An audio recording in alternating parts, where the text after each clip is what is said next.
Hello and welcome to my new episode on wisdom in post-pandemic times from the glorious cosmic world of Shri Krishna. Now today we're going to be talking about three different very critical areas of human existence. One, our perspective on time. Two, our perspective on attachment to each other. And three, our perspective on work. Now we notice that all of us differ hugely on these three different paradigms. And why is that so?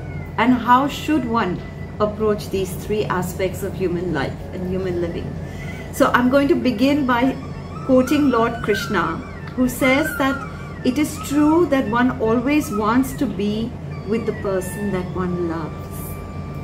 But there comes a time and a separation is sometimes required for their individual evolution.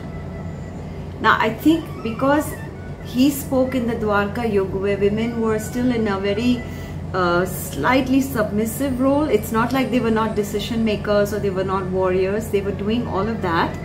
But once they were married, one Swami even explained this to me, one Pujari. He said, in our Shastras, we believe that once the woman was married, her will was subject to the husband's will. So she had to defer first to what he wanted to do. But in today's time, we see a lot of separations when two adults don't see eye to eye anymore.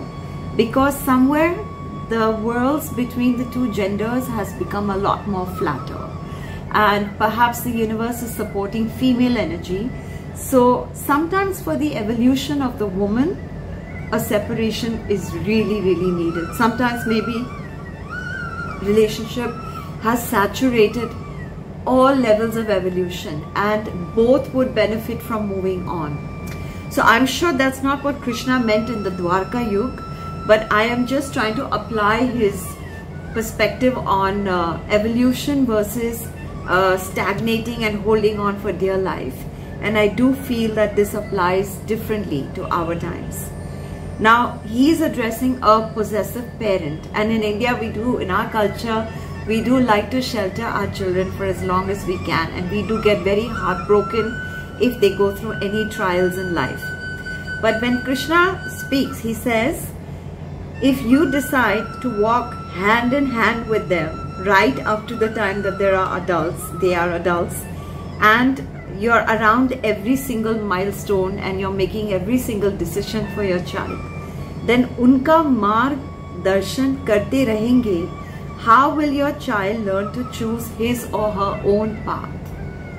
So I would imagine, and I had friends who told me during this pandemic that they had kids studying in university and it was really shattering them, the separation. I've had other older friends who kind of said, we've not seen our grandkids for the time of the last 2 years, because neither was it safe for grandparents to travel, neither was it safe for the children to travel. So this pandemic has actually been a time of separation. But we must have faith. Of course, we're all connecting online, we're all connecting through WhatsApp, we're all connecting on digital platform. But we must have faith that we could use this separate time also for evolutionary work. I have got this channel started because of lockdown in Mumbai, and I realized that there's a part of me that's always wanted to visit the wisdom of the world of Shri Krishna. Because when we were children in high school, every Saturday, Sunday, we used to sit at the Indian club in Taiwan, and there was a stunning American lady who had made a deep study of the Bhagavad Gita, and she was a housewife and a happy one too, but she used to always be in saris and tikkas and bangles.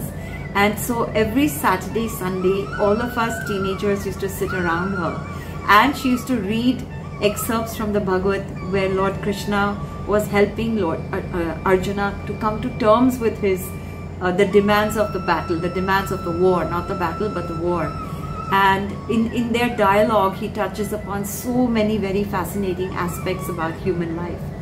So it was always subconsciously a part of me that one day I would want to spend time and appreciate the wisdom that Lord Krishna passed on for the sake of humanity in the song of the Lord. Bhagavat means the song, and Bhagavat means God, and Geet means music. So it was the music of the Lord. So one was, he says, do not be over possessive and over clingy for the sake of evolution. Give evolution a chance in your relationship. Then he gives a story of the impact that thoughts have on our circumstances. So he gives us this beautiful story of a Vyapar, that's a businessman, who was leaving his house to meet with the king and to present a certain either tax or certain gift to the king, a certain offering. And as he left the house, he found a cat crossing his path. And that made him worry, that got him a little anxious. So he decided to go back home. He missed the chariot that was taking people, Vyapars, to the king's court. He waited at home for a better, more auspicious sign. And in that, he missed the vehicle. He missed his appointment with the king. The king got angry, and the Vyapar realized that he had lost favor with the ruler, and he started shouting at his wife. And the wife picked up the two children and said, till you're a little bit more sane, I am going to my parents' house. So Krishna says he was left with nothing but regret. And on the same day, another Vyapar was leaving his house to meet with the king, and a cat walked across his path. And he was also concerned that this was an inauspicious thing. But when he juggled it around in his head, he felt, no, better not to miss the appointment with the king. It's better that I honor my promise to meet him and head out on the chariot. So he heads out, he meets the king, offers him the offering, the tax, whatever he had to give to the king. King was very pleased, and he said, you're a good businessman. I want to encourage you. So he not only encourages him to grow the business, but he also gives him jewelry for his wife. And this businessman, this Vyapar, goes home all happy, all full of joy, gives the jewels to the wife, gives the saris to the wife is full of joy, the children get their little toys because he's obviously made some money from his appointment, and the whole family is in a state of joy and bliss. So Krishna says, see, there are two identical situations, but the world of one was infinitely happier than the world of the other. So he says in life, do not be reactive and never be over superstitious. Never overread into the signs around you. And if you act with common sense, you can actually create circumstances that make you far, far happier.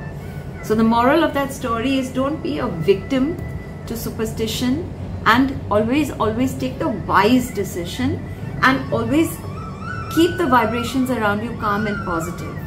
So had this man not yelled at his poor wife, the wife would not have had such a bad day, the children would not have had a bad day, and maybe he would have found ways around this. He would have tried to set up another appointment with the king, or he could have just taken off and told the king, I'm really, really sorry. So anyway, have you ever wondered, now this is the third part, now many of us are confined to the house and we're not in an office, and very many people then start thinking, okay, now we can do whatever we want, there's no stricture, there's no schedule, there's no boss to supervise what we do in the day. But Krishna says, look at people who are successful. They don't need a boss, they don't need a framework. The only thing they need is work that speaks to their heart, work that comes from a heart space. So he says many of us work around the clock, and then we're exhausted, and then we're thinking, oh, there are only 24 hours in a day, not enough, not enough, I don't get enough sleep, I don't get enough rest. Wish we had 26 hours instead. But Krishna says, when you look at the successful person, he or she also has only 24 hours, and yet they are more than santusht, more than happy with what they've done by the end of the day. So what is the difference? The difference is, they are not working for the boss, they're not working for the salary, they are working for the joy of the Kriya. Priya Kriya. Kriya is work, Priya is dear to the heart. So they have chosen to be on a path which is nourishing their spirit, it's nourishing the heart. And hence, for them, 24 hours is fine. You don't need 26 hours because you've actually rested while you've worked. And it's exactly what Confucius says, the Chinese philosopher, that if you love what you do, you haven't worked a day in your life. Something to keep in mind. So, to read it in his words, वो कार्य चुनते हैं जो उन्हें प्रिय है, जिससे करने में उन्हें आनंद आता है. So, exactly what Confucius says, they do not feel that they are at work. So anything you do with joy, with a sense of joy, you will actually be even more successful than the person who's qualified and may have done it from a more practical point of view. If that person is bringing only pragmatic concerns to their work desk and they're dying to get out, trust me, you may be semi-literate, but you're adding more value because you're working from a heart space. So align your work, because we spend so much of our time around work, align your work to your heart space. The third principle that he brings to mind, or the fourth rather, I'm being generous with you, is that time is divine. So he gives the example of the hourglass and he says, you know, you can spend time seeing how sand dribbles from the top of the glass to the bottom of the glass. The bottom of the glass is what has passed. So he calls it Aapki Ateet. The top of the glass is what is yet to come, and that is your Bhavishya. And what you have in the middle of Bhavishya and Ateet, you have only the little line of the droplets coming in, which is your present. And he says, enrich the present, because in no time at all it will be your past. Enrich the present because it is the building block of your future. Never ever take your present moments for granted.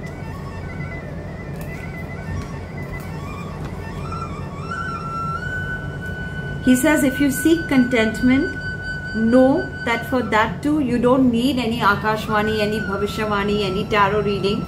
Just maximize the time that is on hand. So during this pandemic, it has been very easy to let go of, you know, the old discipline that you're up by a certain hour and you do your yoga by a certain time, and then you do your breakfast and tea, then you're bolting to the office and there you've dedicated 8 hours, then you spend 2 hours coming and going. We don't have that, and we actually should see how blessed we are, because without that traffic eating 2 hours a day, and without the distractions that would even happen at work, where maybe you're in meetings instead of being able to finish your projects, you are at liberty to focus on what you wish to focus on and bring yourself into alignment with a discipline that works for that. That is where you would bring the present moment to its fullest utilization. And he says all of us come, we are all born with certain limitations, but the person with true integrity will work hard and overcome those limitations. So to be a winner, that's why I see Krishna as a life coach. To be a winner, you first acknowledge you have those limitations, and then you work really, really hard and you make sure that you're over those limitations. And that is the wisdom from the world of Sri Krishna for the pandemic time. I hope that this is heartwarming. I hope that this is giving you a sense of perspective. Live and let live. Let the physical distances be there. Make it a time for you to thrive. Let the moments not feel like they're getting wasted. Grab those moments and make sense of them. Know that somewhere human life somehow is always pitted between two kinds of abundance. Abundance of wealth and abundance of time.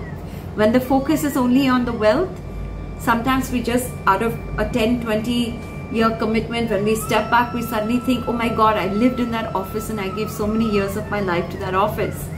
And I had no time for anybody. I had no time for my family. I had no time for a personal life. So what the pandemic has done is shifted that. It's liberated you from that stronghold and that invisible jail, and it's given you time. And to me, time has proved to be a huge source of abundance. I have not been spending money the way I've been spending money the last 13 years that I was in a corporate environment. I will miss it, I'm sure. At some point, one does like to just travel the world and do things like that. But at the end of the day, the kind of abundance that I feel with just being in my own beautiful space and doing my own beautiful things, my own Priya Kriyas, have made me a very content human being. And in that, there is evidence of what Krishna says. So here's to all of us learning how to be content in this very unique time in history when humanity has been driven into pause mode. And with that, I request you, if you've enjoyed this, if you'd like to maximize your experience of the pandemic, to please subscribe to my channel, like, comment, let me know that you're there, give me a shout out, and give me a sense of reward, because I'm doing this for the love of it and not for anything else. Just hoping to touch many, many lives and make you a happier person. And that, I say goodbye with Lord Krishna's blessing.